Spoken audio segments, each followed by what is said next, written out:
कैसे हो आप सब?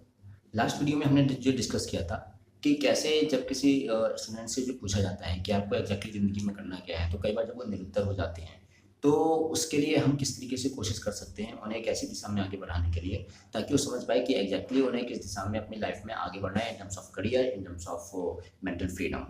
लेकिन उसमें जो शुरुआती स्तर था कि 3rd से लेके और 8th क्लास तक का ये 6 साल का टाइम पीरियड है, इसमें हम ये कैसे समझें कि जो हमारे आसपास की जो चीज़ें हैं वो हमसे कैसे रिलेटेड हैं और कैसे हम एक जो है बहुत टेम्परेरी फिनोमेना में जो है जी रहे हैं, और जो हमारे आसपास की दुनिया है उसका सेल्फ से हमारे जो हम एग्जैक्टली हैं वो नहीं, जो हम खुद को मानते हैं जो हम एग्जैक्टली हैं उससे क्या लेना देना है। हम ऐसा क्या कर सकते हैं अपने एकेडमिक सब्जेक्ट के साथ में कि जो स्टूडेंट है 3rd क्लास से लेके 8th क्लास तक का ये जो 6 साल का जो टाइम पीरियड है, जब हम उसे उसकी सेल्फ अवेयरनेस के बारे में बताएंगे, तो हम ऐसा क्या कर सकते हैं उसके सब्जेक्ट को लेकर, उसके सब्जेक्ट को जो पढ़ाते हुए उसके साथ, कि उसको ये समझ में आए कि वो जो कुछ भी पढ़ रहा है वो एक बाहरी दुनिया के लिए है। ठीक है, वो मैथ्स पढ़ रहा है, फिजिक्स पढ़ रहा है, केमिस्ट्री पढ़ रहा है, बायो पढ़ रहा है, इसके अलावा वो हिस्ट्री, ज्योग्राफी, सिविक्स पढ़ रहा है या मॉरल साइंस भी पढ़ रहा है, तो वो बाहरी दुनिया में उसको कैसे जीना है, समाज में कैसे जीना है, उस चीज़ के लिए है। ठीक है, वो जो आंतरिक एक दुनिया होती है, वो जो मैं है, जो सेल्फ है, उसका इन सब जो है चीज़ों से जो है लेना देना नहीं है। तो इस चीज़ को हम कैसे उस बच्चे के दिमाग में डालें, उस तरफ हम जो है बंदूक को कैसे जो है आगे बढ़ाएं। ठीक है, तो इसमें जो एक कोशिश की जा सकती है वो ये की जा सकती है कि जो भी हम सब्जेक्ट पढ़ा रहे हैं, ठीक है, तो जो भी हम सब्जेक्ट पढ़ा रहे हैं तो हर सब्जेक्ट के हर टॉपिक से रिलेटेड उसको ये बताया जाए कि एग्जैक्टली ये जो ज्ञान लिया जा रहा है, ज्ञान लेने वाला कौन है। जैसे मैं अगर एक एग्जाम्पल, जैसे हम फिजिक्स में बात करते हैं, तो फिजिक्स में जैसे हम कहते हैं कि कोई चीज़ कितनी दूर रखी है तो उसकी जो इमेज है, उसका जो प्रतिबिंब है, तो वो कहाँ बनेगा। ठीक है, तो हम इसमें ये उसको बता सकते हैं कि देखो, आँखों पे प्रतिबिंब बनता है, आँखों में प्रतिबिंब बनता है, लेकिन देखने वाली आँख नहीं है। आँख एक टूल है जिसके माध्यम से देखा जाता है।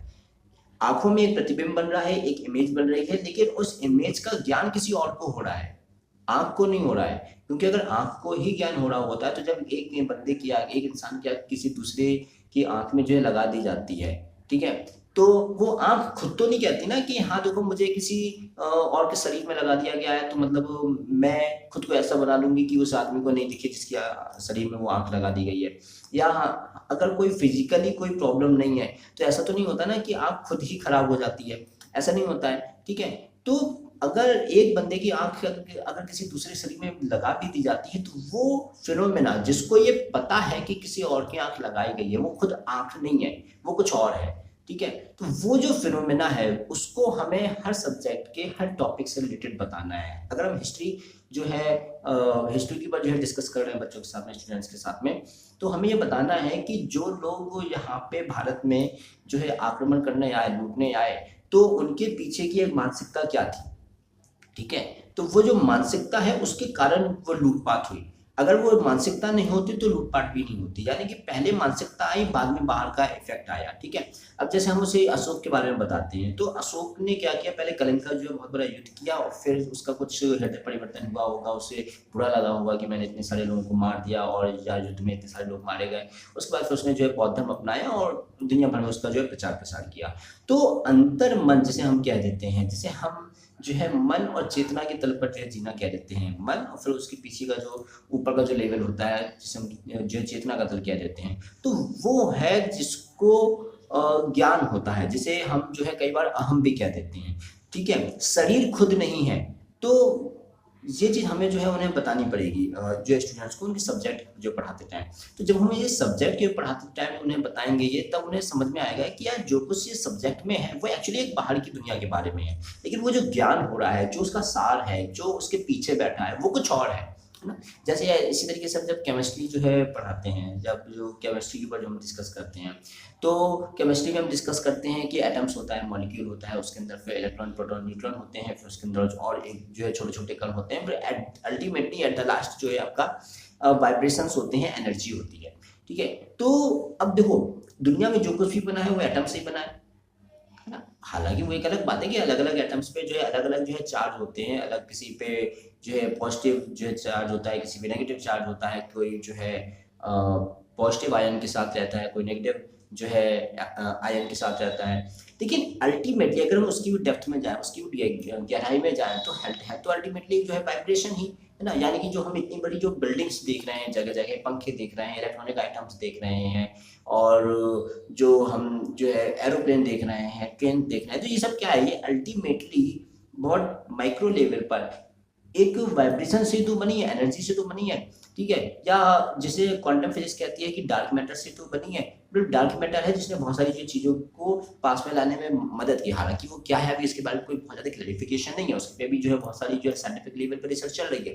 लेकिन सबसे लास्ट में अभी तक जो हमें समझ में आया वो क्या है, सबसे लास्ट में at the end of the day सबसे गहराई में, डेप्थ में क्या है? वाइब्रेशन है, एनर्जी है। यानी कि एनर्जी से ये सब बना है। एनर्जी वो भी है जो बता रहा है और वो भी एनर्जी है जो उसको सुन रहा है। जहाँ बैठे हैं वो भी एनर्जी है, जिस मोबाइल में, लैपटॉप में या कहीं और आप ये वीडियो देख रहे हो वो भी एनर्जी है। तो अल्टीमेटली ये सब क्या है? एनर्जी है। उस एनर्जी के अलग-अलग कॉम्बिनेशन है, अलग-अलग कुछ कह लो कि स्वरूप हैं। उसके कारण हमें हर चीज़ अलग दिखाई देती है नहीं?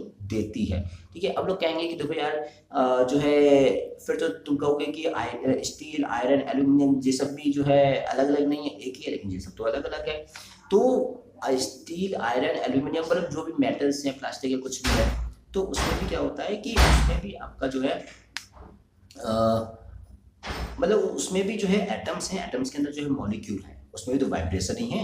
वो तो बाहर से हम उसे कहते हैं कि इस तरीके का एटम होगा तो आयरन होगा, इस तरीके का एटम होगा तो एल्यूमिनियम होगा, लेकिन है तो अल्टीमेटली उसके अंदर भी वाइब्रेशन ही। तो अल्टीमेटली वो भी किससे बना है? वाइब्रेशन से बना है। तो जब हम इस तरीके से बिल्कुल छोटे लेवल पे जाके हर चीज़ में उन्हें ये बताएंगे कि देखो ये जो फिनोमेना तुमको दिख रहा है, जो तुम्हारे सब्जेक्ट में है, जो तुम्हारे सिलेबस में है, तो उसकी एक शुरुआत है और उसका एक एंड पॉइंट है।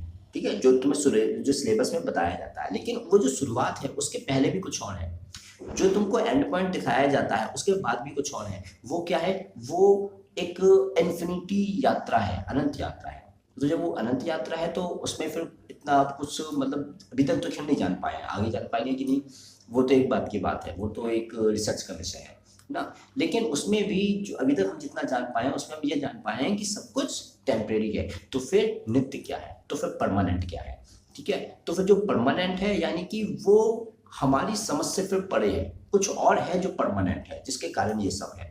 ठीक है? तो उसी को फिर हम क्या कह देते हैं? सत्य क्या कहते हैं। तो ये चीज़ इस तरीके से जब सब्जेक्ट हम डिस्कस कर रहे होते हैं, पढ़ा रहे होते हैं, बता रहे होते हैं किसी को, तो वो चीज़ बच्चों के साथ जो है डिस्कस करना बहुत ज़रूरी है। तो जब हम इस नज़रिए के साथ जो है सब्जेक्ट को जो डिस्कस करेंगे तो हर टॉपिक के साथ, हर एक कंसेप्ट के साथ में उनके अंदर ये बात बैठेगी कि ये जो है जैसे बाहर से है, एक कंसेप्ट है बाहरी दुनिया में चीज़ों को इवॉल्व करने के लिए, बाहरी दुनिया में जो चीज़ों को बनाने के लिए, ठीक है? लेकिन ये परमानेंसी नहीं है, ये परमानेंट नहीं है, ये एक टेम्परेरी फिनोमेना है।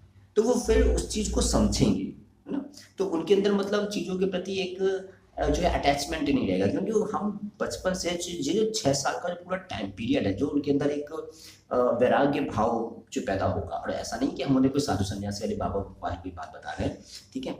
तो हम उन्हें उनके एकेडमिक सब्जेक्ट के साथ में सब्जेक्ट चीज़ें बता रहे हैं, तो इससे क्या होगा? उनके एकेडमिक सब्जेक्ट की भी नॉलेज बढ़ेगी, जो मतलब जिसके लिए जो है पेरेंट्स बच्चों को स्कूल भेजते हैं, और साथ ही साथ उनके अंदर ये भी चीज़ आएगी कि ये जो कुछ सब कुछ है वो टेम्परेरी है, परमानेंट नहीं है। तो इस तरीके से हम जो है एक कोशिश कर सकते हैं लोगों को बताने के लिए, स्टूडेंट्स को बताने के लिए, ताकि उनके अंदर एक फाउंडेशन तैयार हो अब उन 6 सालों में 3rd से लेके 8th क्लास तक। बाकी आप इस बारे में क्या सोचते हैं मुझे कमेंट सेक्शन में जो है ज़रूर बताइएगा। फिर मिलेंगे अगली वीडियो में किसी नए टॉपिक के साथ, तब तक के लिए धन्यवाद, शुक्रिया।